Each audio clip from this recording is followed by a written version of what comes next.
Now, obviously, the thing that you want to do is important to you because it bugs you at night. You're like sleeping, you're trying to sleep, go to sleep, go to sleep, and this thing's just here. Finish your masters, register for your masters. You have to do your, and you're just like, hey.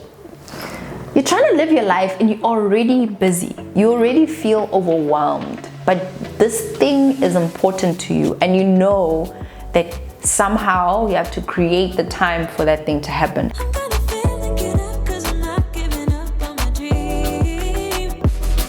Hey gorgeous, and welcome back to my channel. I'm Kopana Shimange, and this is how I do things. The show where you send me your questions and I let you know how I do things. A lot of us aren't spending our time effectively, and we're also letting important things fall by the wayside. I have 5 steps, 5 things that you can think about and you can do to get to a point where you can finally find the time to do the things that are important to you. Whether it is to go on vacation with your friends, go on a vacation by yourself, to start a new YouTube channel, to start a new business. How do you find the time for the things that are important to you? Let's get into it. Number 1, work on your perspective. You are where you are because of the choices that you have made, and you're not anywhere where God doesn't want you to be. So there's something that you have to learn and something that has to be worked out. So take some time to sit with yourself and look at your perspective. Things are not going to change unless you do. A lot of the times you want to wait for a better time. That's me. I was like, I just gave birth to my firstborn baby. I'm going to be way too busy next year for me to register for a whole master's degree and finish it. And I still have how I do things, and I still have clapshias, blah, blah, blah, blah, blah. Nah, it's no time for those things. And then you think, okay, let me wait for things to settle down. Let me wait for there to be an opening in my time. There's no opening in any time. When there's an opening in any time, Disney Plus comes and now you have to watch all of Grey's all over again. That's what happens with life. You always find a way to fill your time with something. Whether it is a good thing or a nonsense waste of time, you're always going to fill it up with something. By the end of the day, we've done something with our time. Whether we have decided to sleep all day or watch TV all day or whatever it is, somehow we spent the time that we've been giving in that day. So there's never going to be an opening. You have to create it. Nothing's going to change unless you do. So you have to look at that perspective and take yourself out of a point of being a victim of your time, saying that, but I'm busy because I have to do this for that person and that for another person, and then I have to do this and I have a really long list of things to do. You have to remove yourself from that victim perspective. You have to remove yourself from the perspective that life is happening to me and realize that you are happening to life. Number 2 is to work on your energy. This is something that a lot of people tend to skip, but when you look at time, energy is a very, very important factor of time. Your energy dictates how much energy or work you put into something, how much focus you have to dedicate to different things. If your energy is in a bad place, then you find it very difficult for you to work on a YouTube channel, for you to start a blog, for you to start a business, for you to cook, to do things that you need to do. It may take you even longer to focus on certain things that could only take you 10 minutes, but it takes you an hour to do because you're not focused, because your energy is low. So work on your energy. What time are you going to sleep? How late are you drinking tea and coffee? What time do you wake up? Are you getting enough sleep? Are you getting enough nutrition? And what are my energy sappers? They are things that sap your energy, things that you really don't love. And if those things sap your energy, find a way to outsource them. Something that I used to do in this house is that I used to take care of our baby and clean and cook and do all of those things with my husband.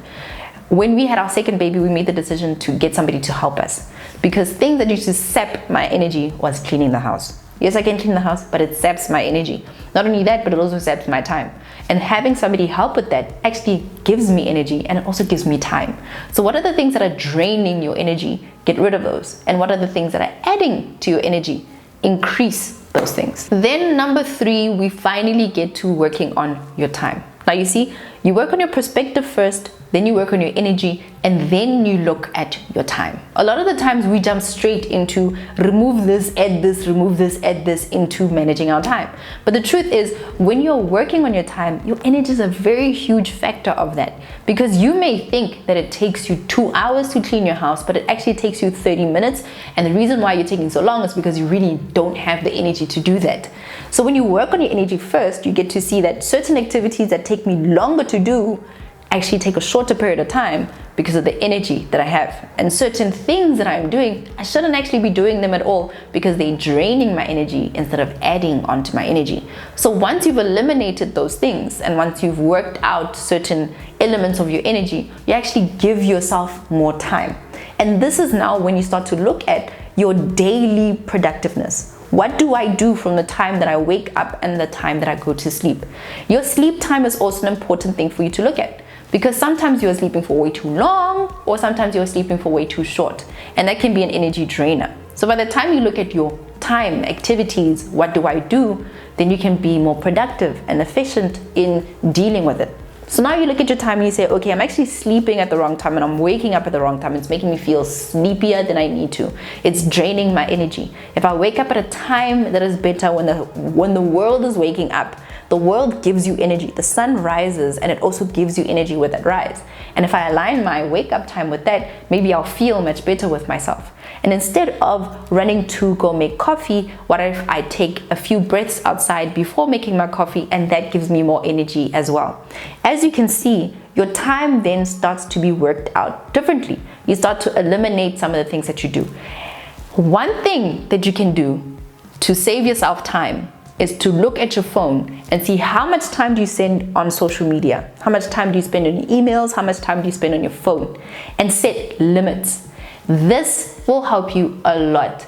Ever since I set a routine, I've noticed that I spend far less time on social media. I used to spend 2.5 hours on my phone by 10 a.m. in the morning. Now, that isn't the same anymore. Why? Because I realized that, honey, I got better things to do with my time than to watch other people live their lives.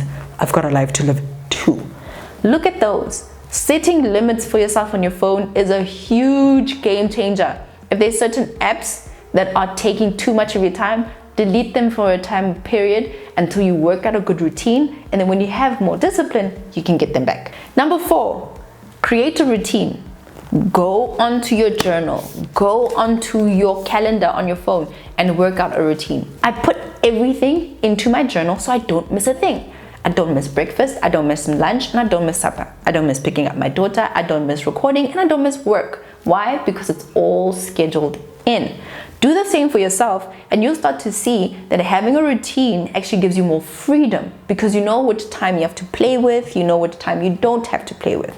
Plus, it makes you feel really good because you're getting all the important stuff done. And finally, number 5, test and try again. Doesn't always work the first time. That doesn't mean that having a routine is a complete failure. If it doesn't work the first time for you to start your YouTube channel, if it doesn't work the first time for you to start your business, if it doesn't work the first time for you to register for a new degree or to study, try again. You only fail when you stop trying. So try again until you get it right.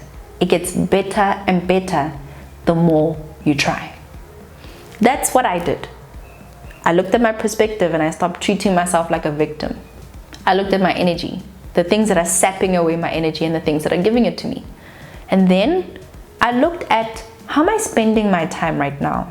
Do I have gaps that I can actually use to do something better with my time? And I created a routine. And hence we are here, back at how I do things.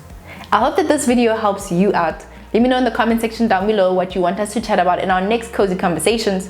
And please do share this with a friend and give this video a big thumbs up. I'm really happy to be back and I'm feeling really blessed to be here with you, my sisters. Until next time, I'm Kopana Shimangi and this is How I Do Things.